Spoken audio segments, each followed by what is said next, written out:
The Brickstore Museum's Festival of Traditions highlights Kennebunk citizens in history who came to the U.S. from throughout the world. We have chosen a few families to feature in our galleries as well as here online. The list is by no means comprehensive, nor does it showcase the incredible variety of cultures that all found home here in Kennebunk. Over the next week or so, we'll be sharing some news stories of immigrant families that called Kennebunk home.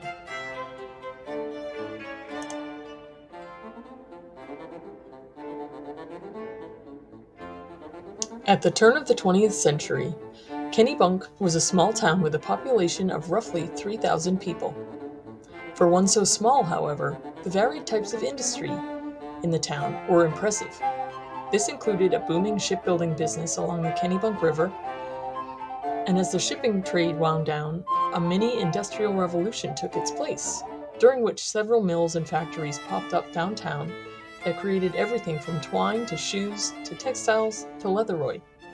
Farming continued as a strong business from the 16th century through to today, and of course tourists began summering in Kennebunk in the 1880s, and that hasn't slowed since. Industries here in town drew hundreds of workers from immigration hubs like Boston and New York to Kennebunk.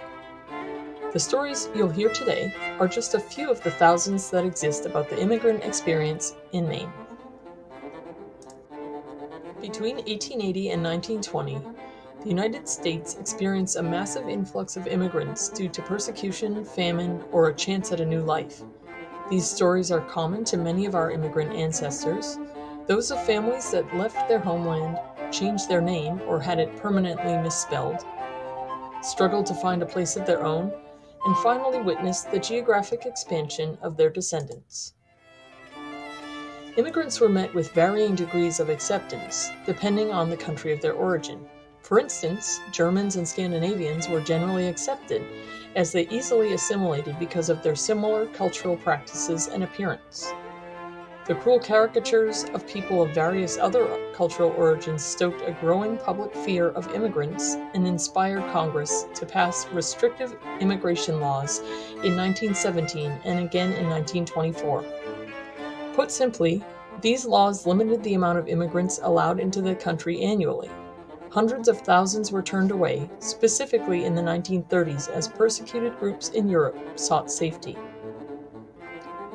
Laws imposed a literacy test in any language, and also an origins quota, which limited the number of immigrants from each country based on what descendants already lived here.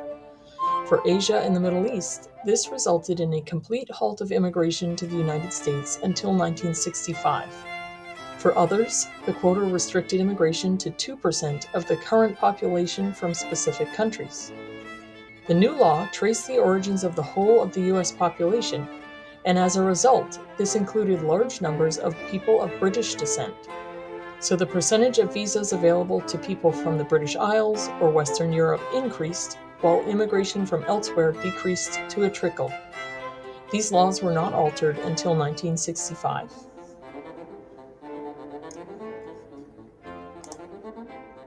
This is the story of Edward Blanchard, which was not his given name, but the name he chose for himself when he arrived here in the United States in 1888, at the age of 15. Edward was born in 1873 in Tripoli, Syria, under the rule of the Ottoman Empire. The city of Tripoli is in current-day Lebanon, and it's shown here on the map with the big yellow star. Tripoli was a large city as the main seaport of Aleppo and Inner Syria. His parents, Samuel Malki and Hannah Thomas, were native Syrians. The family watched as conflict in their region grew, especially surrounding the separation of Syria and Lebanon into two separate states. Edward left school when he was 10 years old, and 5 years later arrived in America speaking only his native Arabic. Upon arrival in Boston, like many of his counterparts, he anglicized his last name from Malki to Blanchard to adopt the majority culture in America. Syrians who emigrated to this country between 1880 and 1920 did not congregate in any certain area like other ethnic groups did. Rather, they wished to become more integrated with their adopted culture. popular belief stemming from Congress at the time was that Syrians were quote-unquote the most undesirable peoples of Asia Minor. Knowing this, Edward moved out of the city on his own. He became a naturalized citizen in 1895. By 1910, Edward had arrived in Kennebunk, Maine, and rented a room at the home of Samuel Clark. He worked as a janitor in several public buildings downtown before marrying Margaret Clark of Kennebunk in 1918. In fact, it was recently their anniversary on December 3rd. She was 34 and Edward was 46. Since Margaret had lived her entire life here in Kennebunk, she helped Edward acclimate to their new shared home. In 1920, they purchased their home at 9 Brown Street, which is seen here on the screen, and that still stands today. Margaret was the bookkeeper at the local laundry, and Edward was a janitor for Ocean National Bank, so they could walk to work each day. They didn't have any children of their own, so they rented a room at their home to local mill workers, including Lydia Theriot, who emigrated from Canada to work at the shoe mill downtown. At age 67 in 1940, Edward was still working 54 hours a week as a janitor, this time at the Kennebunk Free Library. He passed away suddenly in 1947 at the age of 74 of a heart attack. Both he and his wife now rest at Kennebunk's Hope Cemetery. As a member of the Maronite Church in Tripoli, Edward practiced Eastern Christianity. That meant his traditions, molded in the Middle East, were slightly different from other Christian communities like those in America. Though Maronites consider themselves Catholic, the Roman Catholic Church does not practice the same traditions. Maronite prayers are performed in Aramaic, which was the original language of Jesus Christ.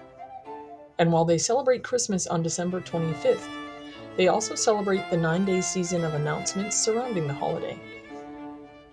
They follow the teachings of Saint Maron, who was a hermit priest. Growing up on Christmas Eve day, the Malky family would have gathered around an unlit bonfire and read the Christmas story. Upon completion of the story, the bonfire would have been lit. The flames are meant to indicate fate and fortune into the next year.